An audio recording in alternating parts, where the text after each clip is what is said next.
Hey guys, good morning. Almost good afternoon. Little update video. I'm trying to keep them short. I'll try to keep this one short. Nobody wants to watch a long video of me just babbling, so yeah. Uh, I think his name was Disappointed Modeler or Disappointment Modeler. Forgive me if I'm screwing it up. You'd asked a question about photo etch and what I use and what have you. Well, this is pretty much the only tool I have to work with photo etch. And they work really well. They certainly will do a clean bend. And as long as you plan ahead and don't bend yourself into a corner, get it? you can do okay with them. I've been lucky so far anyway. Cockpit, which actually looks good considering the dog's tail knocked it off of a tray this morning and it went across the room in a couple of pieces, went sailing, and yeah. I plan on cleaning up the cabling behind the seat there. I tried a little something different, and as you can see, coloring in the lines was not the way to go. So I'll probably just use some panel line wash and wash them in that way, I guess. Next up, the control panels and gauges and such.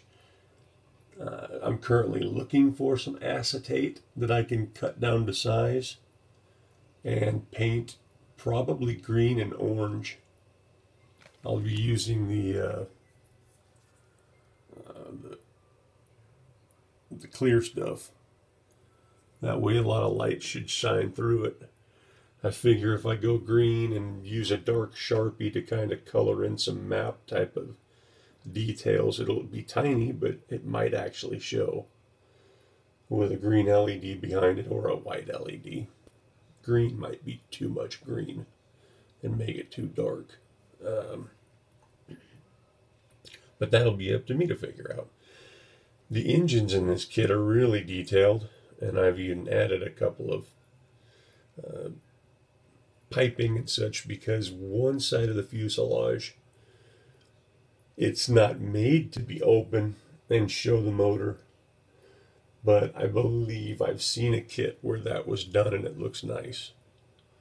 So I'm going to attempt to do the same thing because, yeah, kind of a bummer to detail a motor out like this and not see it, but yeah, or engine rather.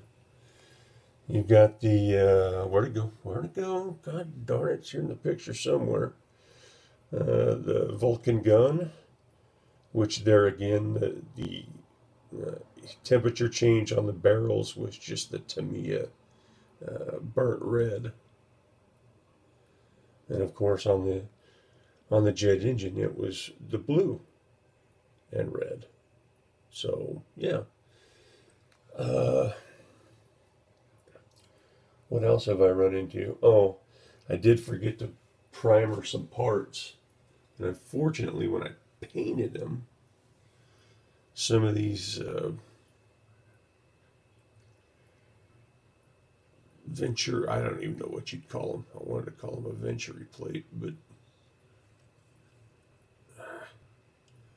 anyway, where I did the wash, you can see some of the silver has actually just wiped away.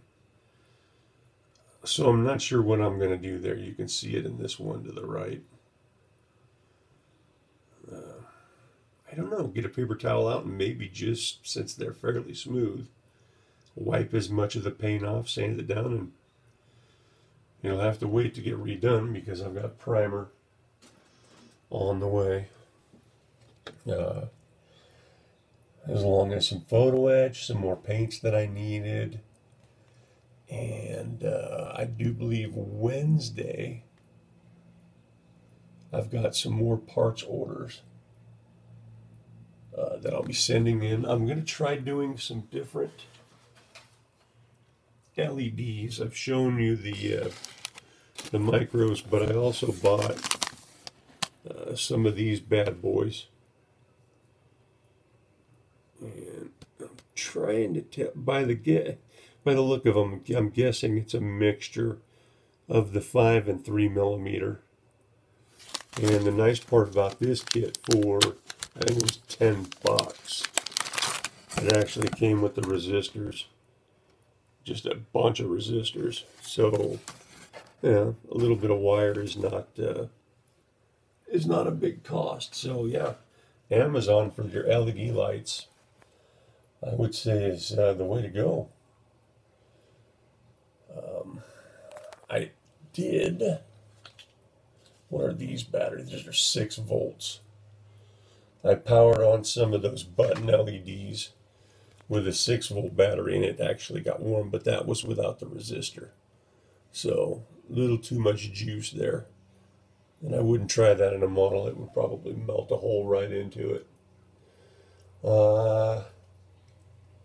Guys, I think that's it. I hope I answered any questions that might have been asked. And oh, I see 6 minutes. I better shut the hell up and get back to work. Gentlemen, happy modeling, and yap at you soon. See ya, brothers.